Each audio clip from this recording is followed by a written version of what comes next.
अभी मैं बक्सर एसपी के कार्यालय के बाहर में खड़ा हूं और मामला ये होता है कि बीते दिन पहले बक्सर के चौसा में जो है वो शादी के दौरान जयमाल स्टेज पर एक लड़का जो है वो एक लड़की को गोली मार देता है।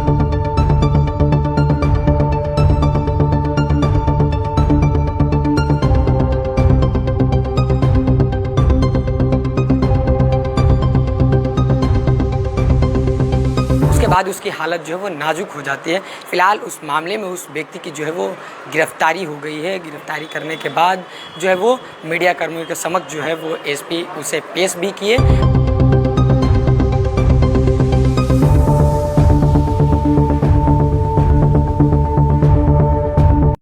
पहले वो हथियार जो है वो उत्तर प्रदेश से करता है, उसके बाद वो लड़की से जो है वो एक तरफा प्यार करता था। उस समय वो पहुंचता है वहाँ पे और जाने के बाद उस लड़की को जो है वो गोली मार देता है। पुलिस के द्वारा ये भी बात बताई जा रही है कि वो पहले एक गोली मारता है, उसके बाद वो दूसरी गोली मारने का प्रयास करता है, लेकिन उसकी दूसरी गोली जो है वो वेपन में फंस जाती है, जिसके बाद वो दूसरी गोली नहीं चला पाता है, जिसकी वजह से लड़की की जान जो है वो फिलहाल बचती हुई नज़र आ रही है। और पुलिस के द्वारा ये भी बातें कही जा रही है कि अभी जो लड़की है वो उसकी स्थिति नाजुक है, फिलहाल वो जिंदा है। तो तमाम जो तस्वीरें थी वो भी हम आपको दिखाए और पुलिस जो अधीक्षक है उनके द्वारा प्रेस वार्ता के जरिए क्या कुछ जानकारी दी गई वो भी हम बताएं। गोली मारी गई थी जो उनको पेट में लगी थी। इसके तुरंत उपरांत में जो है हम लोगों ने इसमें छापामारी टीम का गठन किया था, जिसमें कि एसडीपीओ सदर साहब के नेतृत्व में और थाना अध्यक्ष मुफस्सिल एवं सब इंस्पेक्टर जो थे थाना के वो मौजूद थे। इसमें हम लोगों ने मिलकर छापामारी भी किया। एफएसएल की जो टीम थी उन्होंने भी जो है घटनास्थल का भ्रमण किया और उसमें भी जो इतने साक्ष्य थे वो संकलन किया गया।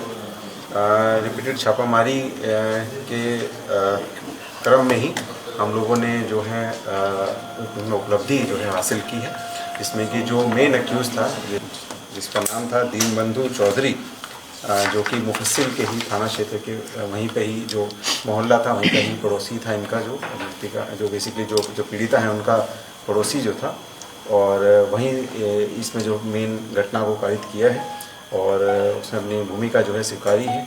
उसके बेसिकली उससे पूछताछ भी किया गया तो जो हथियार जिससे इसने गोली मारी थी वो ये यूपी से लेके आया था और इसमें इसने कई राउंड फायर करने की इसने जो है कोशिश की थी, लेकिन इसका जो है वेपन जो है उसमें कार्य नहीं कर पाया और उससे ये है इसके बाद जैसे ही ये पब्लिक इसको पकड़ने के लिए कोशिश की तो ये भाग गया वहाँ से।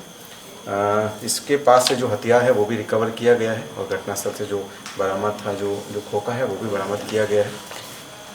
इसके जो आपराधिक इतिहास को जब खंगाला गया तो एक मामला जो है वो पाया गया है मुफस्सिल थाना अंतर्गत का ही, जिसमें कि ये शराब तस्करी में जो है पहले शामिल था और भी जो मामले हैं जो वो भी है खंगाले जा रहे हैं।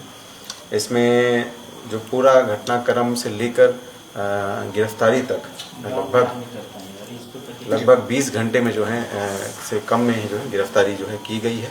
इसके लिए जो भी टीम में जो मेंबर्स हैं उन्होंने बहुत अच्छा काम किया है, इनको जो है रिवॉर्ड देके इनको सम्मानित किया जाएगा। अच्छा सर, गोली मारी वजह क्या रही? देखिए इनका जो बयान है इसका जो बेसिकली जो मेन एक्यूज इसका लिया गया और इसमें जो है प्रेम प्रसंग को लेकर ही जो विवाद उत्पन्न हुआ उसी को इसने जो है मुख्य कारण बताया। लड़की ने क्या बताया? बयान तो लड़की से भी लिया गया होगा, लड़की ने कुछ बताया होगा? जी, जो पीड़िता है उन्होंने इस बारे में कुछ ऐसी बात नहीं बोली है। और कितने दिनों से तरफा प्यार था क्या सर ये लड़के की तरफ से? जी देखिए, ये अभी तक यही स्पष्ट हुआ है कि एक तरफा प्यार का ही मामला था, इसमें कि ये नाखुश थे कि लड़की दूसरी जगह शादी कर। सर पता चला पहले से ही धमकाता आ रहा है ये?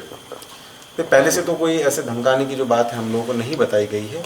हो सकता है कि परिवार के सामने बात हो आया हो, परिवार ने भी इसमें कुछ एक्शन लिया हो अपने तरफ से, लेकिन थाना स्तर पे भी कोई इस तरह की बात जो है नहीं बताई गई। अच्छा, फिर किसी दूसरे वेपन का इस्तेमाल किया? एक गोली जो थी वो उसने फायर की जो कि जो है पीड़िता को लगी। उसके बाद में जब दूसरा मारने का उसने प्रयास किया था उसकी गोली फंस गई थी। अच्छा, दूसरा क्या लड़के को मारने का प्रयास किया था क्या दुल्हन को? ये उस बेसिकली जान से मारने की जिसकी नीयत थी और यही इसका प्रयास था, जिसके जो इसने अपना अपराध में जब कबूला है ये पूरा स्पष्ट रूप से बताया है कि मारने के उद्देश्य से ही गया था। क्या दूल्हे को भी मारने वाला था क्या ये? नहीं, उसके बाद कोई ऐसे नहीं बताया। जैसे कि आप बता रहे कि और भी फायरिंग करने वाला था लेकिन फंस गई गोली, तो क्या और एक गोली तो मार दिया लड़की को, क्या लड़की के ऊपर ही फायरिंग करने वाला था और लड़के को? जी, लड़की को बता दिया वो तो कि मतलब प्रेम पर्सन है, उसी को लेकर ही ये नाखुश था कि उसकी शादी, जो लड़की की शादी जो है कहीं और हो रही थी, और पहले उससे पहले ही प्रयास किया उनसे बात करके वो अपना ये बोलने का कि हमसे शादी करो, लेकिन घर वाले भी उसके लिए संतुष्ट नहीं। सर लड़की के हालात अभी क्या है? लड़की अभी स्टेबल है, कोई दिक्कत नहीं। तो आपने सुना कि बक्सर एसपी के द्वारा इस मामले पर क्या कुछ बातें बताई गई, और उन्होंने साफ शब्दों में कहा कि जो जिस आर्म से उस लड़की को मारा गया है वो भी पकड़ा गया है, और जिस व्यक्ति के द्वारा ऐसी घटनाएं की गई उन्हें भी गिरफ्तार किया गया है। तमाम खबरों के लिए बने रहें बिहार के साथ। बक्सर से अनीस पाठक की रिपोर्ट।